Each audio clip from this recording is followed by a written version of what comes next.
ప్రభు యొక్క ఘనమైన నామాన్ని బట్టి ప్రతి ఒక్కరికి వందనాలు చెల్లిస్తూ ఉన్నాను. ఈరోజు ప్రభు అయితే మీ జీవితంలో ఒక మార్పు కోరుకున్నప్పుడు ఆ మార్పుని మీరు ఇష్టపడతారా? ప్రభు అయితే ఈరోజు నీ జీవితంలో ఒక మార్పును కోరుకుంటున్నారంటే అది నీ క్షేమాభివృద్ధి నిమిత్తమని నువ్వు గ్రహించుకోగలగాలి. యోనా గ్రంథము 3వ అధ్యాయము 4వ వచనం నుంచి, యోనా పట్టణములు ఒక దిన ప్రయాణమంత దూరము సంచరించుచు ఇక 40 దినములకు నినివే పట్టణము నాశనమగునని ప్రకటన చేయగా, నినివే పట్టణపు వారు దేవుని యందు విశ్వాసం ఉంచి ఉపవాస దినము చాటించి గనులేమి అల్పులేమి అందరూ గోను పట్ట కట్టుకుండ్రి. యోనా అనేటువంటి సేవకుడు ఆ పట్టణంలోకి వచ్చినప్పుడు ఇంకా 40 దినముల్లోగా నినివే పట్టణం నాశనమవుతుందని ప్రకటన చేస్తూ ఉన్నప్పుడు, నినివే పట్టణపు వారు దేవుని యందు విశ్వాసం ఉంచడం ద్వారా ఉపవాస దినం చాటించి గనులైన అల్పులైన ఎవరైనప్పటికీ కూడా అందరూ గోను పట్ట కట్టుకొని ఉన్నారు. ఎందుకంటే వారు తమ జీవితాల్లో కొన్ని మార్పులు చేసుకోవాలని వారు కోరుకున్నారు. ఆ సంగతి నినివే రాజునకు వినబడినప్పుడు అతడును తన సింహాసనం మీద నుండి దిగి తన రాజవస్త్రములు తీసివేసి గోను పట్ట కట్టుకొని బూడిదలో కూర్చున్నాను.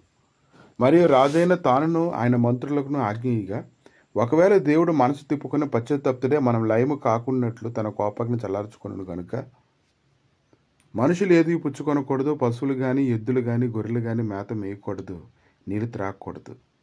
మనుషులందరూ తమ దుర్మార్గములను విడిచి తాము చేయు బలత్కారమును మానివేయవలను. మనుషులేమి పశువులేమి సమస్తమును గోనుపట్ట కట్టుకొనవలను. జనులు మనఃపూర్వకముగా దేవుని వేడుకొనవలని దూతలు నినివే పట్టణంలో చాటించి ప్రకటన చేసిరి. ఒక మార్పు ప్రభు నీ జీవితంలో కోరుకుంటున్నాడంటే ఆయన నిన్ను బలవంతం చేయడం లేదు, కానీ ఆయన నిన్ను ప్రేమించినటువంటి విధానమును బట్టి ఒక బంధకము కలిగినటువంటి స్థితిని ఆవరించకముందే నువ్వు తప్పించబడాలని ప్రభు నిన్ను హెచ్చరిస్తూ ఉన్నారు.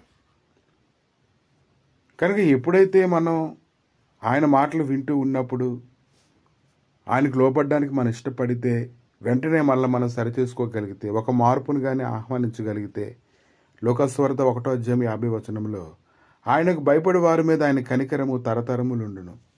ఎందుకు ఆయనకు భయపడాలి? మనం బలవంతంగా ఆయనకు భయపడాలని ఆయన కోరుకుంటూ ఉన్నాడా? కాదు. ప్రతి విధమైన కీడు నుంచి తీర్పు నుంచి తప్పించబడ్డానికి ప్రభు మనం సరిచేస్తూ ఉన్నప్పుడు దానికి మనం లోబడాలి. అప్పుడు మనకు క్షేమం కలుగుతుంది.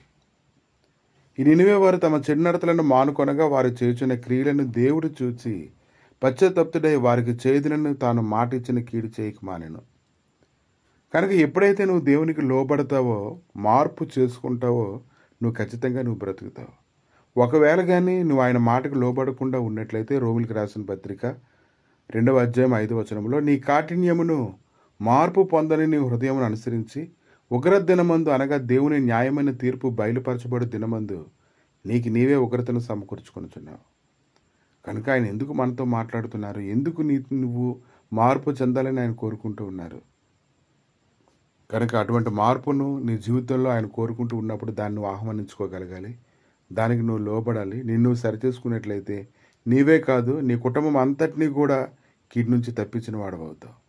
ప్రభువా, మీ దయగలిగే నష్టాలకి నాయన ఈ సమయంలో అప్పగించుకుంటుండగా, దేవా నువ్వు మా జీవితంలో ఒక మార్పును కోరుకున్నప్పుడు తండ్రి, నాయన నినివే పట్టణస్తులకు ప్రభువా నువ్వు లేఖనాలు ప్రకటిస్తూ ఉన్నప్పుడు దేవా, నాయన నీ యొక్క ఉద్దేశములన్నింటినీ వారికి తెలియపరుస్తూ ఉన్నప్పుడు వారు నీకు భయపడి వారు అదే స్థితిలో ఉన్నారనేటువంటి విషయాన్ని వారు గ్రహించి దానిని విడిచిపెట్టుకోవడానికి వారు ఇష్టపడినప్పుడు ప్రభువా, మీరు చేయదలిచినటువంటి కీడు కూడా దాన్ని ఆపివేయడాన్ని మేము చూస్తూ ఉన్నాం నాయన.